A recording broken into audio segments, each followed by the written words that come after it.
Tapi begitu sampai lokasi, hal itu terbayar dengan lunas. Melihat wajah-wajah yang bahagia. Kenapa Anda bahagia? Karena yang ditunggu akhirnya datang juga. Walaupun saya agak bingung, ini kenapa kiainya gagah, kok kursinya warnanya ungu? Ini kan warna kebesaran janda. Apakah ini tahu kepala desanya penggemar janda? Mana kepala desanya? Oh ini ya, jenggotnya kayak kambing.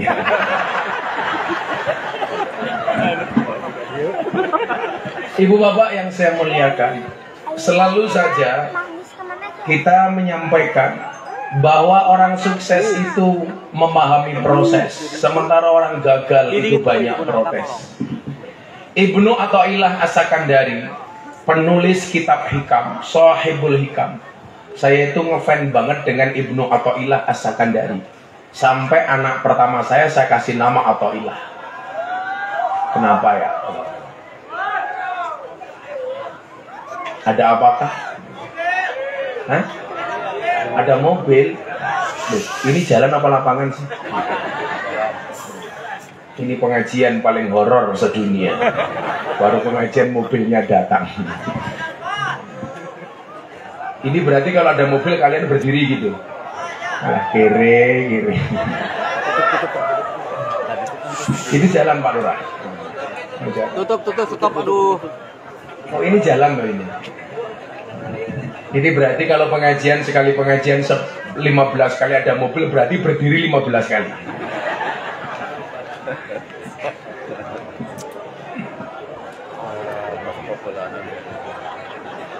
Horor tenan ya.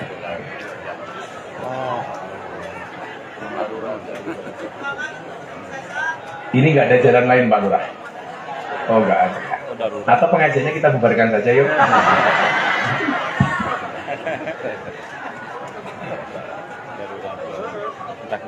Ibu bapak yang saya muliakan, oh mobilnya ini lewat. Mudah-mudahan semua yang hadir, oh orang yang sakit. Mudah-mudahan semua yang hadir dimampukan oleh Allah punya mobil semua. Ya minimal ambulan. Ya dikasih jalan dulu yuk. Ini mungkin bagian dari tafassahu fil majalis. Harus memberi ruang bagi orang lain. Ibnu Athaillah Sakandari, saya ulangi. Saking ngefansnya saya sama Ibnu Athaillah, penulis kitab hikam, anak saya kasih nama Athaillah. Siapa nama anak saya? Mufti Nabil Ulayya Mekka. Mohon maaf, itu nomor 2. Nomor 1, Mufti Athaillah Shahibul Adiyah Maulana Habibur Rahman. Kenapa Mbak? Terlalu panjang. Anak-anak saya sendiri, yang buat juga saya sendiri. Kan kamu nggak ikutan. Kok kamu cerewet? Dia mengatakan begini, resep bahagia ala Ibnu Athaillah. Beliau sampaikan apa? Liyaqilla ma tafrahu bi, yaqilla ma tahzanu bi. Semakin sedikit standar kebahagiaan seseorang, maka semakin sedikit potensi kecewa seseorang. Saya ulangi, semakin kecil semakin kecil standar bahagia seseorang, maka semakin kecil potensi kecewa seseorang. Kenapa orang itu kecewa? Karena standar bahagianya terlalu tinggi, ekspektasinya berlebihan. Maka ketika fakta yang dia dapatkan tidak sesuai dengan harapan, dia kecewa. Maka dalam standar duniawi, seharusnya apa? Standar bahagia itu kita biasa-biasa saja. Maka tadi saya membayangkan, saya tanya sama asisten saya, masih jauh nggak? Alhamdulillah bah, masih 3 jam lagi. What? Setelah saya buka puasa di rest area. Saya tadi buka puasa jam 6, berangkat setengah 7, sampai sini jam 10. Saya berangkat dari Indramayu setengah 4. Coba pandangkan perjalanan itu. Maka saya bilang sama sopir saya, wes, kamu bahagia saja. Masa dengan perjalanan sejauh ini senelangsa ini, sesengsara ini, masa nggak menurunkan rahmatnya Allah? Maka yang saya pikir tadi apa? Kalau toh kemudian jauh saya capek, insya Allah ini surganya Allah. Amin. Begitu datang ketemu orang kayak gini ya.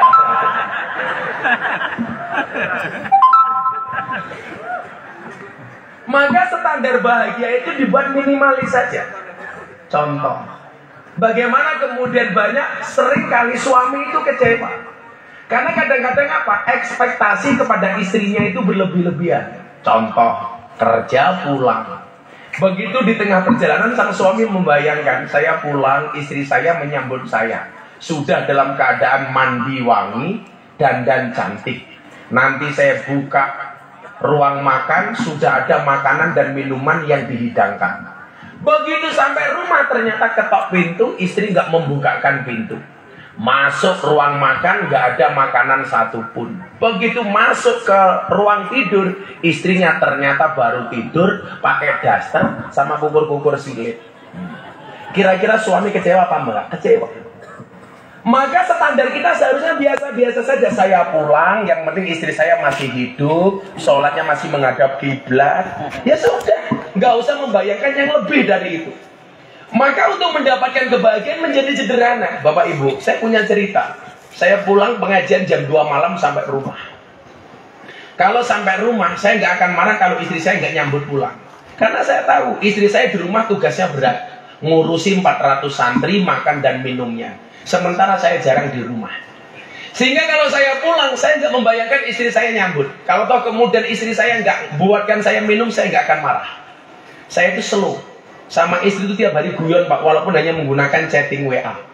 Makanya istri saya kalau di HP saya tulis Ibu Negara. Wow. Kalau nama saya di HP istri saya ditulis Abah Said. Bukan sayang sih, saya tahu nirojim. Kalau Pak Lurah nama istrinya di HP namanya siapa Pak Lurah? Coba lihat.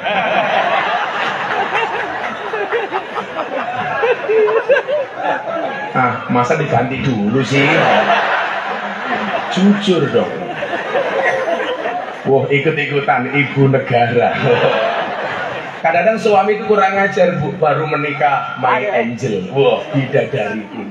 5 tahun pernikahan istriku, 10 tahun pernikahan mulai satpam, 15 tahun security, 20 tahun mak lampir, 25 tahun Israel. Kalau saya selalu mesra sama istri saya. Saya pulang mau sahur. Kebetulan saya itu aktivis puasa Daud. Makanya hari ini saya puasa Daud. Sehari puasa, sehari tidak. Tadi puasa, saya besok ke Bali. Saya pengajian di klub malam di Bali besok pagi ini. Saya pas nggak puasa. Besoknya lagi puasa. Jadi sehari puasa, sehari tidak. Termasuk bulan Ramadan kemarin saya juga Daud. Lumayan lah. Nah, saya pulang mau sahur Pak. Saya itu juara banget sahur. Saya itu mengurangi makan jauh. Karena saya dulu tahun 2015 badan saya paling besar. Berat badan saya waktu itu 108 kilo. Saya dulu gede Pak. Begitu saya melihat penelitian di rumah sakit di Yogyakarta disebutkan cowok itu kalau perutnya besar biasanya burungnya kecil.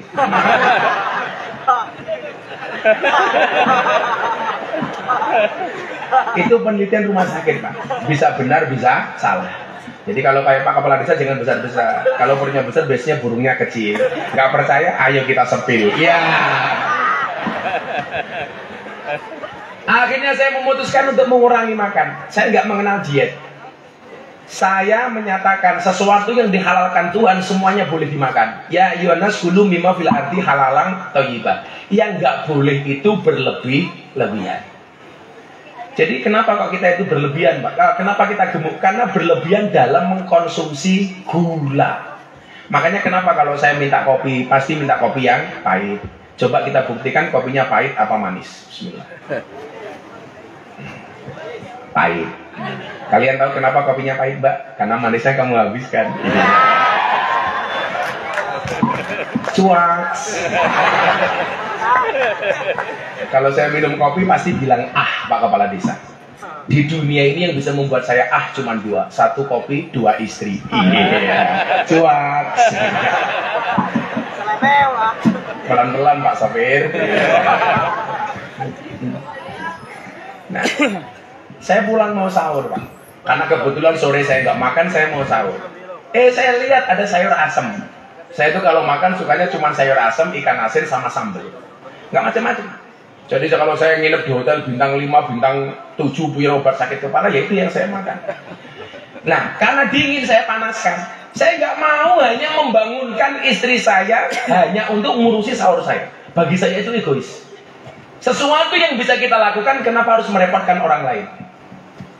Padahal apa? Kita nggak boleh merepotkan orang lain, termasuk istri kita, walaupun itu pahala bagi istri. Akhirnya saya manasi sayur asem, Pak. Kalau Pak Lurah pengen manasi sayur asem, ya nggak usah pakai kompor, Pak. Silahkan diomelin, insya Allah panas. Gitu. Begitu saya panasin, yang untuk ngaduk sayur namanya apa, Pak? Kalau di Jogja namanya sote. Kalau di sini namanya apa, Bu? Apa? Cetol. Sendok itu untuk makan, Pak Kepala Desa. Kalau untuk masak namanya apa? Centong itu untuk ngambil nasi. Ciduk, ciduk. Apa? Sinduk. Saya itu pengen belajar bahasa Sunda. Kemarin saya bilang sama Pak Gubernur Ridwan Kamil, Kang, apa Gus? Saya itu pengen bisa ngomong Sunda. Caranya bagaimana? Gampang, Gus. Nikah sama cewek Sunda. Karena aku takut, karena aku setia. Karena saya punya prinsip, lelaki yang hebat bukan lelaki yang mencintai banyak wanita, tetapi mencintai satu wanita dengan banyak cara. Kenapa saya harus ngomong seperti itu? Karena direkam kamera. Kawan istri mate, Pak. Tapi alhamdulillah istri saya sangat-sangat sabar. Akhirnya saya memanasin sayur. Saya lupa sinduknya tadi itu di dalam wajan. Saya ngangkat telepon, Pak, karena ada telepon dari kiai saya angkat. Saya itu kalau telepon sama kiai saya kayak guru saya Maulana Habib Lutfi bin Yahya Pekalongan, itu mesti saya angkat. Nggak mungkin nggak, karena dari guru. Pengajian sekalipun kalau yang telepon guru atau orang tua saya angkat. Ini saya angkat. Karena saya ngangkat telepon lupa kalau sinduknya di dalam wajan. 15 kemudian saya kembali ke sayur asem. Saya pegang sendoknya ternyata panas. Yang terjadi apa? iPhone saya nyemplung sayur asem. Ini sayur asem paling mahal sedunia. Istri saya bangun, ala baba, eman-eman iPhone-nya. Bagi saya, nyemplungnya iPhone saya ke sayur asem itu lebih membahagiakan daripada saya harus membangunkan istri saya hanya sekedar untuk memanaskan sayur asem. Kenapa? Sederhana saja. Standar bahagia itu nggak usah terlalu muluk-muluk. Makanya ada dua hal yang paling ditakutkan oleh Kanjeng Nabi atas umatnya. Yang pertama, umat yang memperturuti hawa nafsunya. Kemudian yang kedua, tulul amal, umat yang panjang angan-angan. Nah, maka kemudian ada satu hadis terkait bagaimana kemudian kita bisa bahagia di dunia ini. An Kulaibin bin Hazim radhiyallahu anhu qala sami'tu Rasulullah sallallahu alaihi wasallam yaqul ya qaumi, wahai umatku. Mudah-mudahan semua yang hadir diakui sebagai umatnya Nabi Muhammad. Kalau Anda di sini datang karena cinta dengan Nabi, wallah yuhsarul mar'u ma'aman ahabba. Seseorang itu besok di hari kiamat akan dikumpulkan bersama orang-orang yang dicintainya. Anda datang ke sini cinta dengan Nabi, besok di padang mahsyar kumpul bareng Kanjeng Nabi. Anda datang ke sini karena cinta dengan kiai, besok di padang mahsyar kumpul dengan kiai. Tapi kalau di dunia Anda hanya mengidolakan penyanyi dangdut, besok di padang mahsyar Anda semua akan mendapatkan alamat palsu. Kalau Pak Lurah kayaknya mengidolakan siapa, Pak Lurah? Lu Cinta Luna. Pak Lurah datang ke pondok katanya, telepon sama asisten, cari Gus, diminta ke Sukabumi, buat cari kiai lain saja. Lu Cinta Luna lumayan. Saya itu nggak tahu ternyata sejauh ini, Pak. Pak Kiai gayanya HP-nya apa nyeting nyok.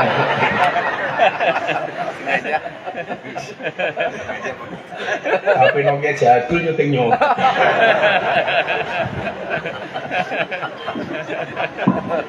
Kalau Pak Lurah HP-nya apa? Cross.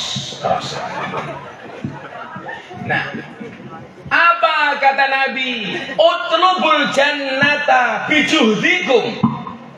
Wahai umatku, kata Nabi, kejarlah surga, carilah surga, bijuhdikum, dengan segenap kemampuanmu. Bijuhdikum dengan kesungguhanmu. Kejarlah surga, carilah surga dengan sungguh-sungguh. Nah, bagaimana kesungguhan mencari surga itu? Yang pertama, min husnil islamil mar'i tarkuhu ma la ya'ni. Kalau Anda pengen dapat surga gampang, tinggalkan sesuatu yang tidak bermanfaat. Kenapa? Karena itu adalah kebaikan dari seorang muslim. Hari ini Pak, era medsos, kita itu sering buang-buang waktu untuk hal-hal yang tidak bermanfaat. Makanya kenapa saya itu mengkampanyekan untuk posting kebaikan. Alasan saya sederhana. Kalau konten yang baik tidak diposting, maka yang viral di media sosial adalah konten-konten yang berbau maksiat. Konten-konten yang berbau dosa. Contoh, cewek pakai jilbab ngemut es krim. Lihat Pak Lurah. Alah, sok ludu loh. Pertanyaannya begini, kenapa yang viral konten seperti itu? Karena orang baik gak mau posting. Makanya kalau Anda punya konten kebaikan, ayo diposting, Le. Supaya apa? Medsos dipenuhi dengan postingan-postingan kebaikan. Kalau orang-orang berbuat baik gak mau posting, maka medsos isinya semuanya maksiat. Yang FYP isinya maksiat. Sementara orang yang berbuat baik mau posting, saya takut posting, kenapa? Nanti dikira pamer. Saya nggak mau posting dipikir ria. Kita gunakan pendapatnya Imam Al-Ghazali. Imam Al-Ghazali mengatakan apa? Sesuatu yang ditampakkan belum tentu pamer, sesuatu yang disembunyikan belum tentu ikhlas. Tergantung bagaimana dia menjaga niat. Yang perlu Anda ketahui, seseorang tidak bisa masuk wilayah niatnya orang lain. Anda tidak bisa menebak, saya datang ke sini niatnya apa? Nggak ada yang tahu. Karena yang tahu niat kita hanya kita dengan Allah. Pak Lurah, Pak Kepala Desa ngundang saya ngaji, tujuannya apa? Nggak ada yang tahu. Karena yang tahu niat beliau hanya beliau dengan Allah. Maka kalau Anda punya postingan kebaikan, postinglah di share. Pak, medsos itu ternyata tergantung kelompok umur. Kalau umurnya tua-tua itu biasanya Facebook. Di bawahnya umur 40 ke bawah Instagram. Generasi Z biasanya TikTok. Makanya kemarin ada mbah-mbah janda umur 60 tahun. Punya Facebook jam 11 malam update status di Facebook. Ada nggak yang mau jadi imamku? Ya Allah, janda 60 tahun mbak. Akhirnya saya komentari, ada mbah. Siapa Gus? Israel. 60 tahun Facebook. Pak Kiai punya Facebook ya? Oh punya. HP-nya Nokia jadul Facebook.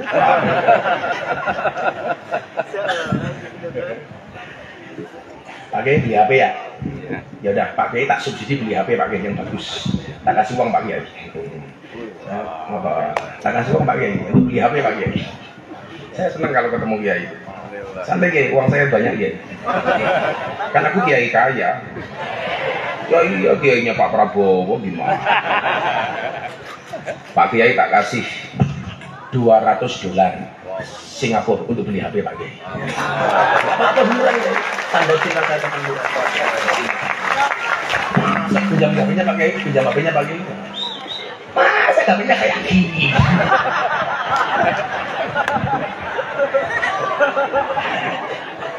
Ya Allah, mereka mata saya aja gak kelihatan. Kok gambarnya nih kita Mirzani ya? Maaf ya ya. Saya tahu beli HP nanti download. Iya Ulumuddin Pak Kiai ngaji kan saya dapat pahalanya. Tapi kalau Pak Kiai lihat lu cinta lunak ya saya dapat dosa. Lumayan. Ya kan aku kaya. Lurah seneng temen. Sudah lurahnya pengajian murah ditawar. Gak apa-apa Pak Kepala Desa. Saya besok ke Bali, balik saya ke Jakarta diundang pengajian sama Pak Menteri Pertahanan, Pak Prabowo, sangunya $. Santai aja.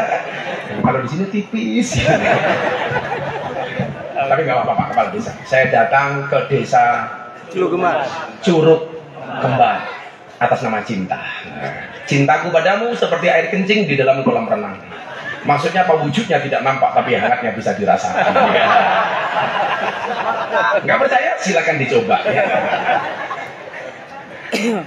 Kok kencing di kolam hangat-hangat gimana gitu? Nah, min husnil islamil mar'i tarku malayak nih. Ditinggalkan yang tidak manfaat. Kalau memang postingan-postingan itu tidak bermanfaat, ya tinggalkan saja lah. Waktu kita itu kan terbuang habis untuk HP, Pak. Mau tidur daripada ngomong sama pasangannya, malah sibuk dengan scroll TikTok. Kadang-kadang di kamar suaminya ngobrol sama siapa, chatting sama siapa, istrinya lihat apa. Ini termasuk yang harus kita tinggalkan. Berarti apa? Utlubul jannata bijutikum. Kalau kemudian harus melihat HP, yang dilihat postingan-postingan yang baik. Kemarin pertanyaan bagus dari santri saya begini, Bah, HP saya ada aplikasi Al-Quran. Ya, terus kenapa nih? Kalau saya masuk WC, pegang HP boleh apa enggak yang ada aplikasi Al-Qurannya? Saya jawab boleh asalkan aplikasinya tidak dibuka. Kalau HP ada aplikasi Qurannya nggak boleh masuk ke WC, berarti penghafal Quran itu juga tidak boleh masuk WC. Masuk hafal Quran rangising kan nggak mungkin. Sama halnya kalau HP-mu ada aplikasinya micet, iya. Boleh nggak masuk masjid? Boleh, asalkan di dalam masjid tidak buka micet. Coba Pak Lurah ada micetnya apa enggak?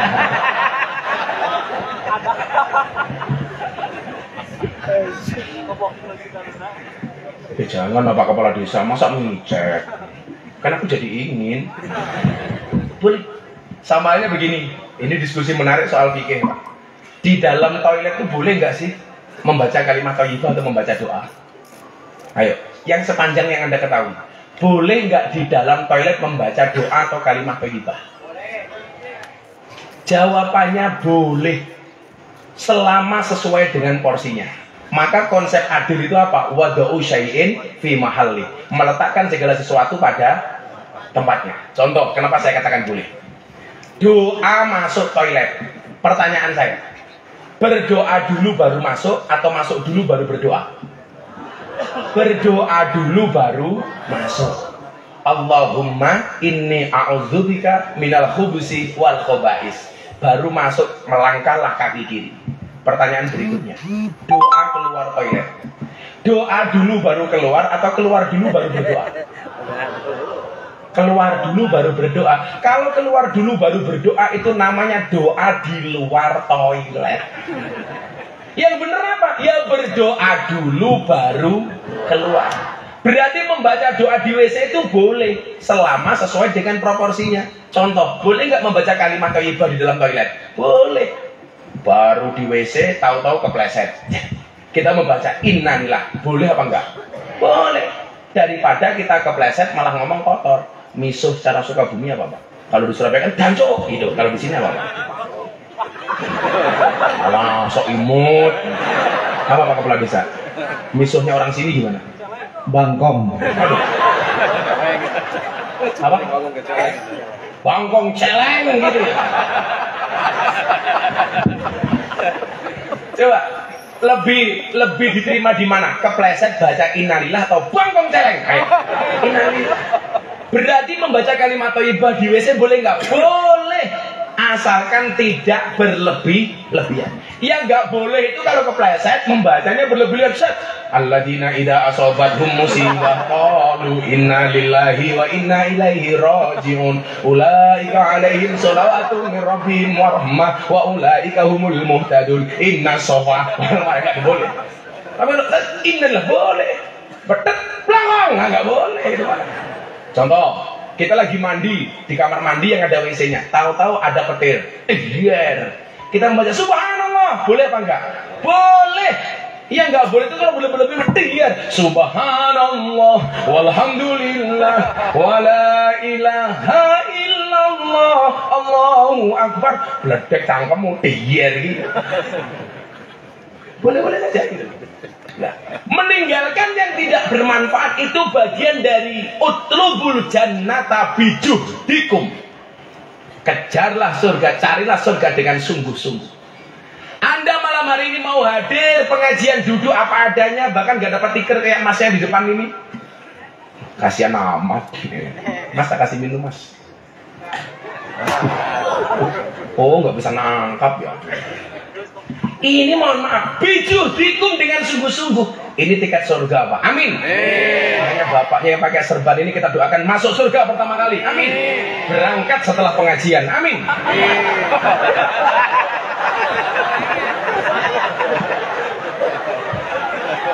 Jadi habis pengajian mati. Kalau Pak Kepala Desa kita doakan panjang umur. Amin. Jadi orang sedunia mati kepala desanya hidup sendiri. Corangan nih. Langsung.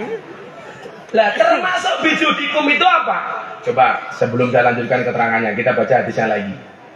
Wahrabu minan nar bijuhdikum, dan larilah kamu dari neraka dengan sungguh-sungguh. Lah mengejar surga sungguh-sungguh, lari dari surga sungguh-sungguh, termasuk apa? Tidak berlebih-lebihan ketika kita mempunyai ekspektasi dalam kehidupan. Enggak mempunyai standar hidup yang terlalu tinggi. Anda itu salah. Seolah-olah kesuksesan orang di dunia itu diukur dari seberapa banyak harta yang dimilikinya. Sehingga apa? Yang menjadi patokan sukses itu uang, Pak. Ini bahaya menurut saya. Padahal dikatakan apa? Innallaha yu'tid dunya ila man yuhibbu wa man la yuhibbu. Sesungguhnya Allah itu memberikan dunia kepada orang yang dicintai dan tidak dicintai.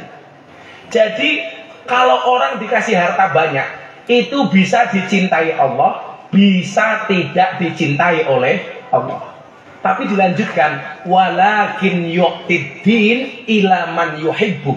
Tetapi Allah memberikan agama hanya kepada yang dicintai. Saya ulangi. Allah memberikan harta dunia kepada orang yang dicintai dan tidak dicintai. Tetapi Allah memberikan agama hanya kepada orang yang dicintai. Jadi kalau di kampungmu ada orang kaya, bisa jadi orang itu dicintai Allah atau bahkan dibenci sama Allah. Tetapi kalau orang baik agamanya, wallah, itu pasti orang yang dicintai oleh Allah.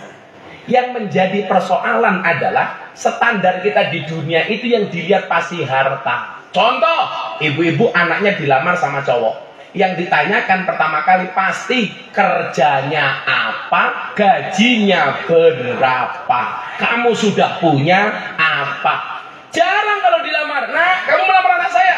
Iya bu, bagaimana dengan sholat subuhmu nak? Jarang. Gak ada Pak. Yang ditanya apa? Mas, kamu siapa? Santri. Oh, saya nggak suka dengan santri. Santri modalnya cuma sarung.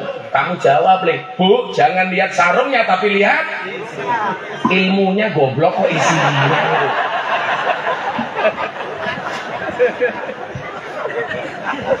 Isinya, ilmunya. Kayak saya kemarin muktamar NU di Lampung, saya jual belangkon saya. Saya lelang untuk muktamar NU di Lampung, laku 900 juta. Belangkon saya laku Pak 900 juta. Saya sumbangkan untuk muktamar NU. Saya bilang sarung ke belangkonnya saja 900 juta, apalagi sarungnya. Apalagi ilmunya kok isinya lah.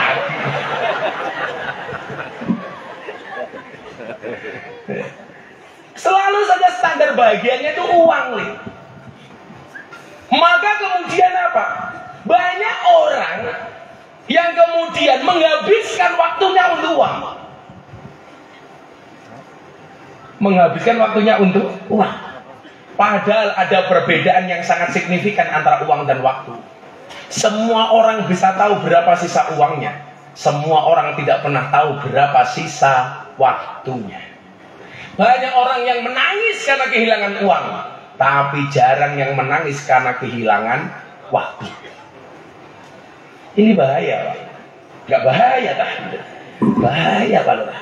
Pak Lurah bisa tahu berapa sisa uang yang ada di dompetnya, tapi Pak Lurah nggak pernah tahu berapa sisa waktu yang Allah berikan kepada Pak Lurah. Pak Lurah umurnya berapa, Pak Kepala Desa? 41. Oh, kita seumuran ya? Saya 42. Tapi kok wajahnya tua tamu ya? Saya kemarin pas 5 Agustus usia saya 42 tahun. Pak Lurah 41 tahun bulan apa Pak Lurah? Desember. Tapi itu Pak Lurah, mati itu syaratnya tidak harus tua. Maka walaupun saya lebih tua daripada Pak Lurah, bisa jadi yang mati Pak Lurah dulu. Tapi saya tahu Pak Lurah ini pasti orang baik. Maka saya berwasiat, tolong Pak Lurah jangan dikubur sebelum mati. Minum juga. Alhamdulillah. Allah, tekannya kecil sekali ya. Kecil, enteng, jangan-jangan gak ada isinya ini. Kecil, enteng, amplopnya murah ditawar. Lurah. Cangkemnya sampai. Yuk kita selawatan dulu yuk. Sebelum dilanjutkan, ayo Pak Lurah selawatan. Pak Lurah minta lagu apa? Yang gombrek. Bibir berem-berem kalir hayam. Apa? Lagunya itu gimana? Nananananin. Ya, selawat NKRI.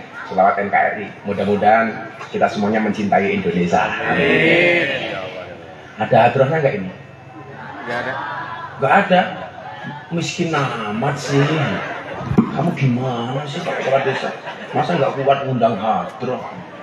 Kan aku jadi bingung. Masa aku selawatan yang ngiringi mulutmu? Keteblok. Coba Kiai ya. Lumayan $200. Kemes lagi. Ya Allah, doakan saya Pak Kiai ya. Mudah-mudahan saya panjang umur, murah rezeki, tambah istri. Amin, jangan Kiai. Ulang masalah sama istri saya Kiai. Perempuan itu jangan macam-macam sama istri Kiai. Sepinter-pinternya Kiai dibentak istrinya pasti goblok mendadak. Itu kalau Kiai Sukabumi Pak. Kalau Jogja insya Allah lebih parah. Perempuan itu karakternya satu nih. Kalau disakiti nggak pernah lupa, kalau menyakiti nggak pernah ingat. Itulah. Biasanya jilbabnya hijau. Yang jilbabnya hitam insya Allah sama.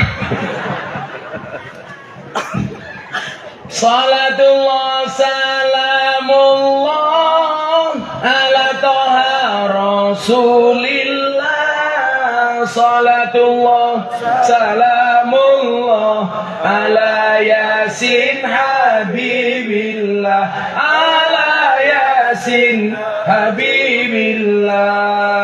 Tawasana bismillah wabil hadi rasulillah wa kulli mujahidillah bi ahlil badri ya Allah, bi ahlil badri ya Allah. Joko tingkir minumnya kopi, kopi ditanam di pinggir kali. Ayo berpikir tentang negeri ini, kalau bukan kita siapa lagi? Kalau bukan siapa lagi? Salatullah salamullah ala toha rasulillah. Salatullah salamullah ala yasin habibillah. Ala yasin habibillah. Tawasana bi bismillah wabil hadi rasulillah kulli mujahidillah bi ahlil badri ya Allah, bi ahlil badri ya Allah. Jalan-jalan di pedesaan, desanya aman, bersih terjaga. Sucikan hati, tetapkan iman. Merah putih melekat di dada. Merah putih melekat di dada. Salatullah salamullah ala toha rasulillah. Salatullah salamullah ala yasin habibillah. Ala